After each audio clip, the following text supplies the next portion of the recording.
حرام دیکھنے اور سننے کا عذاب۔ حضرت ابو امامہ رضی اللہ تعالیٰ عنہ سے روایت ہے کہ ایک دن بعد نماز فجر سرکار نامدار مکی مدنی سرکار صلی اللہ علیہ وآلہ وسلم نے ارشاد فرمایا، میں نے ایک خواب دیکھا ہے اور وہ حق ہے، لہذا اسے اچھی طرح سمجھ لو۔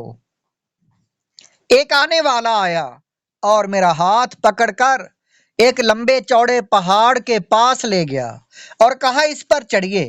چنانچہ میں اور وہ ساتھی پہاڑ پر چڑھے۔ پھر ہم آگے چلے تو کچھ مرد اور عورتیں نظر آئیں جن کی بانچھیں چری ہوئی تھی۔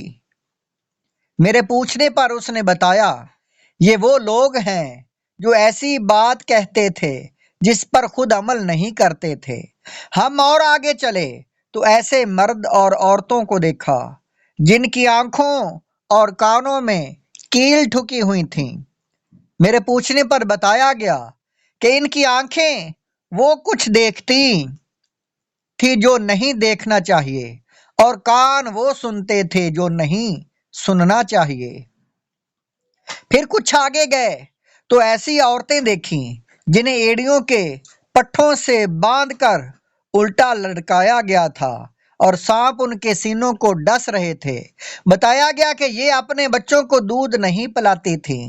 کچھ اور آگے چلے تو مردوں اور عورتوں کو الٹا لٹکے دیکھا جو گرم پانی چاٹ رہے تھے۔ میرے پوچھنے پر ساتھ والے نے بتایا کہ یہ روزہ رکھ کر وقت سے پہلے ہی افطار کر لیتے تھے۔ پھر آگے بڑھے تو ایسی عورتیں اور مرد نظر آئے جو انتہائی بدصورت، گندا لباس اور بدبودار تھے۔ ایسا لگتا تھا میرے پوچھنے پر بتایا گیا کہ یہ بدکار مرد اور بدکار عورتیں ہیں۔ پھر بہت زیادہ پھولے ہوئے اور انتہائی بدبودار مردوں کے پاس سے گزر ہوا۔ پوچھا، یہ کون ہیں؟ بتایا گیا، یہ کافر مردے ہیں۔ اللہ اکبر۔ پیارے اسلامی بھائیوں، ان روایات پر ذرا عبرت کی نگاہ سے غور فرمائیے۔ کس قدر ہولناک مناظر ہیں۔ کہیں وہ شخص ہے جس کا سر پتھر سے کچلا جا رہا ہے، کسی کے جبڑے لوہے کی سلاخ سے چیرے جا رہے ہیں، کچھ لوگ ہانڈی کی طرح ابلتے ہوئے پانی کی نہر میں غوطے دیے جا رہے ہیں، کسی کے جسم میں آگ پھونکی جا رہی ہے، کچھ کو سڑا ہوا بدبودار گوشت کھلایا جا رہا ہے، کچھ کو انگارے کھلائے جا رہے ہیں، کچھ ایسے ہیں کہ انہی کے پہلوؤں سے گوشت کاٹ کر انہی کو کھلایا جا رہا ہے۔ کیا یہ ایسے عذابات ہیں جو ہم برداشت کر پائیں گے؟ آہ، کس میں ہمت ہے، کون ایسی طاقت رکھتا ہے؟ مگر افسوس، ہم سدھرتے نہیں ہیں، ہم ڈرتے نہیں ہیں۔ گناہ اور نافرمانی کی بات ہو، عیش و عشرت اور فضول کاموں کی بات ہو تو آج اور بھی تیار ہیں، اگر توبہ کی بات آ جائے تو ٹال مٹول شروع کر دیتے ہیں۔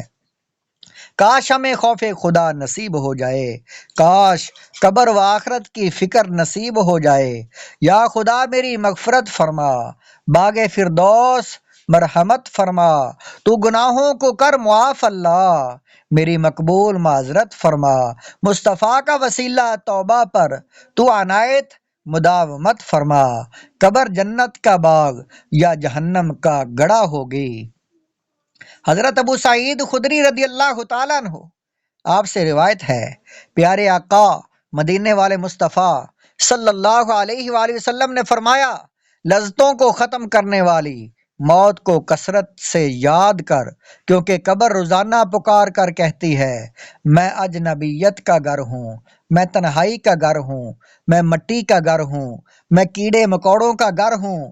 جب مومن کو قبر میں دفنایا جاتا ہے تو قبر اسے کہتی ہے، خوش آمدید، تو میری پشت پر چلنے والوں میں سے مجھے محبوب ترین تھا اور اب تو میرے اندر آ گیا، اب تو میرا اچھا سلوک دیکھ۔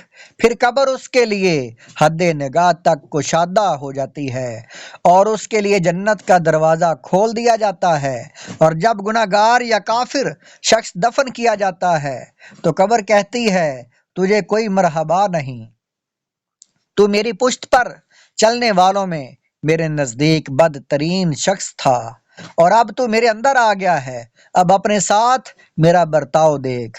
پھر قبر اس پر اپنا گھیرا تنگ کر دیتی ہے اور اس کی پسلیاں ایک دوسرے میں پیوست ہو جاتی ہیں۔ مزید فرمایا اللہ پاک اس پر 70,000 اژدہے یعنی بڑے سانپ مقرر فرما دیتا ہے۔ اگر ان میں سے کوئی ایک بھی زمین پر پھونکار یعنی پھونک مار دے تو رہتی دنیا تک کبھی بھی ان اگے و اژدہا کبھی بھی نہ اگے، وہ اژدہے اس مردے کو تا قیامت ڈستے رہتے ہیں۔ راوی کہتے ہیں آپ صلی اللہ علیہ وسلم نے فرمایا انما القبر روضۃ من ریاض الجنت او حفرۃ من حفر النار، یعنی قبر جنت کے باغوں میں سے ایک باغ ہے یا جہنم کے گڑھوں میں سے ایک گڑھا ہے۔